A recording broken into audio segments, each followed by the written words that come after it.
신인 드래프트를 계기로 각 팀 유망주에 대한 기대치가 높습니다. 지난해 성적이 안 좋으면 신인 드래프트에서는 유리하죠. KBO 리그에서 매우 적극적인 팀 리빌딩인 이른바 탱킹. 의도적으로 좀 순위를 다음을 위해서. 이것이 가능할까요? 이야기들이 많죠. 내년에는 최고 유망주라고 하는 심준석 선수가 나옵니다. 굉장한 파이어볼로입니다. 하위권인 하나 이글스 그리고 기아 타이거즈의 순위에 눈이 지금 쏠리고 있습니다. 하나, 기아 단장님들을 비롯해서 복수팀 단장들의 의견을 들어봤습니다.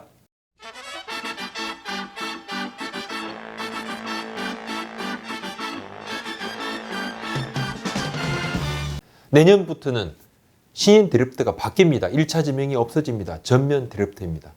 지역 연고 상관없이 올해 최하위 팀이 내년에 신인 드래프트에서 첫 번째 픽을 행사를 하게 됩니다. 지금 덕수고 2학년 투수죠. 심준석 선수가 최대 관심인데 지난해 고교 1학년 때부터 150km대의 빠른 볼을 뿌렸습니다. 그냥 최고 유망주 맞습니다. 그래서 올해 하위권 팀 화두가 뭔가 심준석 아닌가. 그래서 심준석 리그다. 이런 얘기도 있는데 하나가 올해 최고 투수 유망주였죠. 문동주 선수를 전국 지명, 1차 지명으로 픽을 했습니다. 올해 최하위를 하게 되면 심준석 선수가 드래프트에 나오면 심준석 선수까지 찍을 수 있는데 하지만 이제 후반기 들어 변수가 생겼습니다. 하나가 선전을 하고 9위 기아가 지금 극도의 부진을 겪고 있고 두 팀 승자가 3게임에 지금 불과합니다. 꼴찌는 누가 될지 모르죠. 그래서 팬들 사이에서 차라리 9위 하려면 10위 해라, 꼴찌하라 이런 말도 일부 있습니다. 정작 두 팀은 좀 다른 입장이죠. 최하위는 상당한 부담감입니다. 모기업에도 정말 할 말이 없는 거거든요. 그리고 심준석 선수는 내년에 메이저리그에 진출할지도 모릅니다. 야구계는 그 가능성을 반반으로 보고 있습니다. 심준석 선수와 가족들은 말을 아끼고 있습니다. 그렇다면 어느 정도의 선수길래 이런 이야기까지 나올까요? 원래 페넌트 레이스에서 시즌 막판이 되면 탈꼴찌 전쟁이다 이런 말들을 많이 합니다. 그만큼 꼴찌만은 좀 피하려고 하는데 올해는 심준석을 픽을 할 수 있으면 차라리 꼴찌도 괜찮다. 이런 일부 팬들 이야기까지 있습니다. 우리 채널에도 많은 이야기가 오갑니다. 심준석 선수는 올해는 올해 같은 경우는 가벼운 팔꿈치 염증으로 출전 횟수는 조금 줄었습니다만 여전히 존재감이 대단하고 하드웨어 좋고 구속 좋고 볼끝 좋고 변화구 좋고 제구 좋고 멘탈도 좋고 고교급에서는 단연 최강입니다. 최고 구속 시속 156km. 이 수치 자체가 좀 압도적이죠. 수도권 A 단장 얘기입니다. 일단 구속이 시속 150km 이상 나온다. 확실히 좋은 선수고 장재영 지금 키움 신인이죠. 장재영과 달리 변화구도 제구가 되고 제구가 되니까 장재영보다 조금 위라는 얘기가 있고 공도 빠른데 볼 것도 좋고 제구가 되니까 치기가 더 어렵고 메이저리그 오퍼가 아마 올 거다. 류현진처럼 가는 것이 맞는지 박찬호처럼 가는 것이 맞는지는 본인이 선택해야 한다. 개인적으로는 KBO 리그에 남았으면 한다. 미국 마이너리그에도 서리근 강속구 투수들은 많다. 올해 하나의 문동주가 갔다. 내년에 심준석까지 가면 큰 이슈가 될 거다. 지방 B단장 얘기입니다. 심준석이 매우 좋다고 들었고 실제로 대단하다고 본다. 최근 10년간 드래프트에 나온 투수 중에서 최고가 아닌가 한다. 메이저리그 갈 가능성도 있다고 본다. 개인적으로는 실제 메이저리그 행성사는 반반이라고 본다. 심준석에 대해 여러 루머가 도는데 소문은 항상 소문일 뿐이다. 그만큼 화제성이 있다는 얘기다. 그렇다면 하나와 기아의 입장은 뭘까요? 내년을 위해서 올 시즌 성적에 뭔가 인위적으로 변화를 줄까요? 하나 이글스하고 기아 타이거즈는 의도적인 탱킹은 말도 안 된다고 선을 긋고 있습니다. 정민철 하나 이글스 단장 얘기입니다. 메이저리그의 탱킹은 국내 현실과는 맞지 않다. 토양 자체가 안 맞다. 각 리그마다 팬들 성향도 다르고 팀들 성격도 다르고 기준이 같을 수 없고 우리나라는 10개 팀이 무조건 성적을 내야 하는 구조다. 최선을 다해야지 우리의 임무를 다한다는 생각이 생긴다. 성적을 포기하고 다른 일을 한다는 것은 우리 리그 현실에 맞지 않고 좋은 신인이 있다고 해도 안 된다. 매 경기 사활을 걸고 뛴다. 탱킹을 감안하고 인내력을 발휘할 수 있는 국내 팀은 없을 것이다. 다만 꼬린 지점까지 끝까지 달리다가 한 해를 반성하고 마지막에 제도나 드래프트 픽이 가능하다고 하면 그건 어쩔 수 없는 상황이다. 그걸 염두에 두고 탱킹을 한다는 것은 불가능하다고 본다. 조계현 기아 단장 얘기입니다. 탱킹은 불가능하다. 우리나라에서는 더욱 그렇다. 팬분들 수준이 매우 높아졌다. 그런 조짐이 보이면 바로 야단을 치신다. 리그 구조, 팀 구조가 모기업에서도 탱킹을 용서하지 않는다. 매 경기 최선을 다하는 모습을 바라고 또 요구한다. 탱킹을 감안해서 시즌을 포기하면 선수 기용도 다소 느슨해질 수 있다. 우리 리그에서는 그런 일이 일어나기 쉽지 않다. 어린 선수에게 기회를 부여하는 것과 의도적인 유망주 픽을 위한 탱킹은 완전히 다른 접근법이다. 다른 단장들 의견도 한번 들어보겠습니다. C 단장 의견입니다. 우리나라는 탱킹 안 된다. 예를 들어 배구 농구는 한 선수에 대한 의존이 크다. 그래서 농구 배구는 추첨 드래프트 방식을 쓰기도 한다. 야구는 한 선수로 바뀌지 않는다. 고졸 선수는 최소 2, 3년은 단련의 시간을 가져야 되고 곧바로 팀에 임팩트 주기 쉽지 않다. 야구는 1라운드 픽 실패 확률이 높은 스포츠다. 유망주 지명을 위해서 일부러 지는 것은 값어치가 없는 행위다. 오히려 팬을 더 잃을 수 있다. 메이저리그식 탱킹은 단기간에 오래 성적을 내기가 어려워 팀이 젊은 선수들에게 좀 더 기회를 주고 향후 좋은 드래프트 지명을 노리고 노장 트레이드도 해나가는 것인데 한국은 막상 탱킹을 한다고 해도 이후에 전력 강화 방안이 쉽지 않다. 미국처럼 트레이드나 룰5 드래프트 등이 활성화되어 있지 않다. 리빌딩도 숨이 찬데 탱킹은 더 힘겨울 수밖에 없다. D 단장 얘기입니다. 우리 리그 탱킹 불가능하다. 우리는 야구단 이미지가 중요하고 팬들도 가만히 있지 않고 우리는 매번 매순간 최선을 다하라는 것이 그것이 주문이다. 지금 한국 야구 정세에서는 의도적인 힘빼기는 안 된다.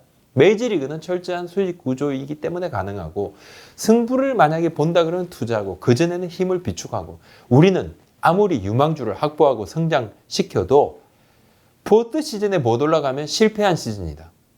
언론에서 실패한 시즌이라고 규정도 해버리고 팬심도 크게 다르지 않고 이런 부분에서 못 버틴다. 리빌딩이나 탱킹을 해서 성적이 나면 그 전에 탱킹을 했던 단장 사장은 이미 목이 달아난다. 순위 떨어지면 누가 책임지나. 단장을 10년 계약을 해준다면 모를까. 월급을 주는 사람들은 장기적으로 볼 수 있어도 월급 받는 사람은 당장의 성과를 무시하기 어렵다.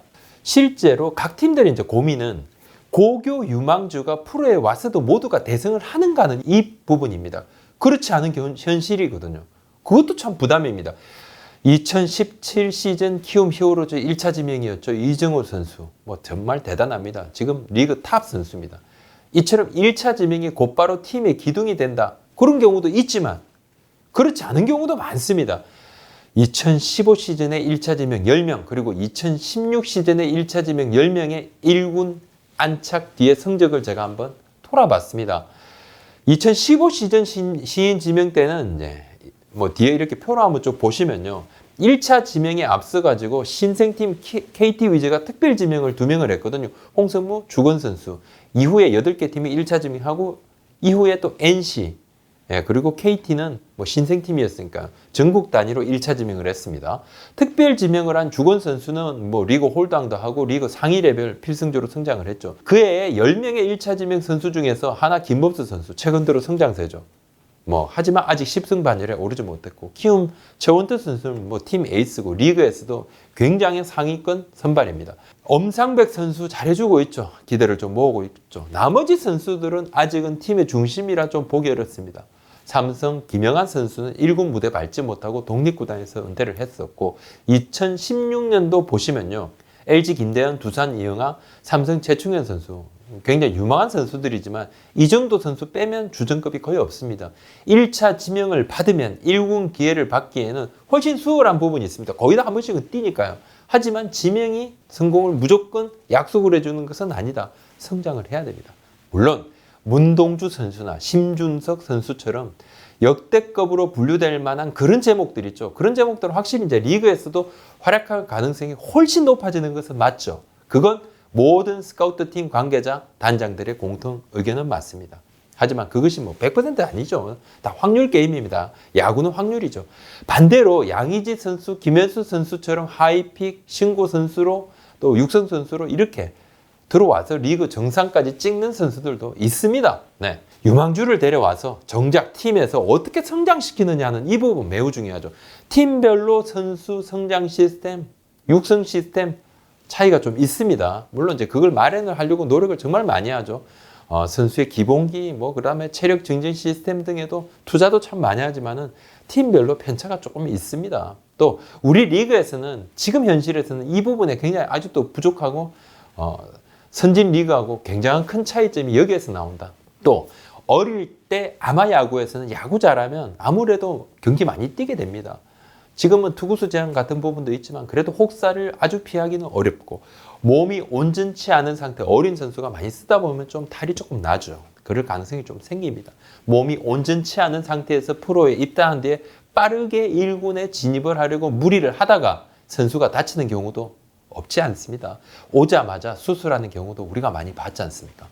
수베로 하나 감독이 최근에 이러한 부분에서 좀 아쉬운 부분, 특히 이제 국내 육성 시스템에 대한 아쉬움을 얘기를 했는데 굉장히 좀 공감이 갔습니다. 메이저리그하고 달리 팜 시스템이 완비되어 있지 않다 보니까 어린 투수들이 와서 2군에서 경기를 막상 뜁니다. 뛰는데 같은 또래가 아니라 20대 중후반의 경험 많은 1.5군 타자들을 상대한 경우가 많아요. 왜냐하면 2군, 뭐 3군, 4군 우리 없지 않습니까? 그냥 2군으로 통칭되고 그러다 보니까 아무래도 와, 고교 때 잘했는데 자신감을 잃는 경우가 생기고 너무 안타깝다. 한번 자신감을 잃고 올라오니까 그걸 회복하는데 시간이 걸리고 쉽지가 않고 국내 야구 저변 토양이 좀 약하다 보니까 그렇다 보니까 빨리 결실을 좀 보고 싶어 하지 않습니까? 이러한 조급함은 프런트도 그렇고 지도자들도 그렇고 스카우트팀과 선수 모두가 좀 조급해하는데 결과적으로 이렇게 정말 부족한 기회 속에서도 자리를 잡고 경쟁을 뚫고 성과를 내는 선수가 없느냐? 있죠. 근데 극소수죠. 상당히 많은 선수들이 온전하게 자신의 기량을 만개시킬 그런 기회를 충분히 부여받지 못하고 있다는 거죠. 이것이 수베로 감독의 이야기인데 개인적으로 매우 공감이 갔습니다. 수도권 한 단장 얘기입니다. 우리는 좀 급하다. 미국에 비해서 좀 많이 급하고 몸이 덜 된 선수를 많이 쓰는 경우도 있고 2군에서 1년이든 2년이든 만든 다음에 올라오면 정말 좋은데 우리 정세에서는 그렇게 하면 바로 스카우트 실패 이렇게 규정해버린다. 그 선수 지금 뭐하냐? 이런 말 나온다. 금방금방 이런 소리가 들리고 우리는 기회를 바로 주지 않으면 어린 선수에게요. 잘못되는 거 아니야 그 선수 이렇게 이야기가 나오고 그러니까 와서 바로 1군에서 뛰고 성적이 나야 된다는 거죠. 그러면서 또 2군에서 성장을 시키고 있으면 바로 왜 그 선수 안 쓰느냐는 비판도 나온다. 더 준비를 시켜야 하는 선수들이 많은데 팀도 선수도 주위 분위기도 이런 부분을 좀 이렇게 조급한 부분을 용납하지 못하는데 이런 부분을 좀 느긋하게 용납을 해줘야 된다 이런 이야기를 했습니다. 공감 가는 이야기였습니다. 오늘 여기까지입니다. 구독, 좋아요 한번 도와주십시오. 고맙습니다.